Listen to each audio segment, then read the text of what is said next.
Hello everyone and welcome back to our new video. Well, life happened, you are done with this training plan, so you're currently looking on how to actually cancel a Garmin training plan in Garmin Connect in 2026. So in today's small tutorial, we're gonna go through that and fix this issue fast and easy as usual. Let's get started. So first thing first, go all the way and open your phone, make sure you are fully connected to the internet, go all the way to Garmin Connect app.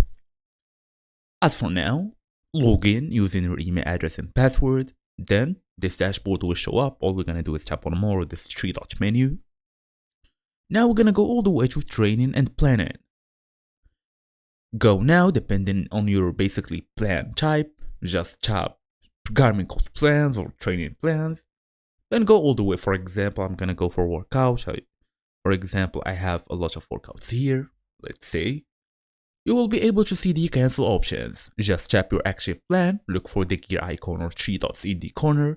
You will see two options including pause, temporarily stops the workout, or quit or end plan. This cancels the plan completely. Well, after tapping the quit or end plan, they're gonna ask you to confirm your choice. All you're gonna do is tap on confirm. And that's it. So what happens next is canceling does not delete your past activities. So basically all your runs stay in your history. Your future scheduled workouts just disappear from your calendar. And that's it. When I'm talking about the calendar, I mean this page here. So that's it. Thank you all for watching, and I will see you all in the next video.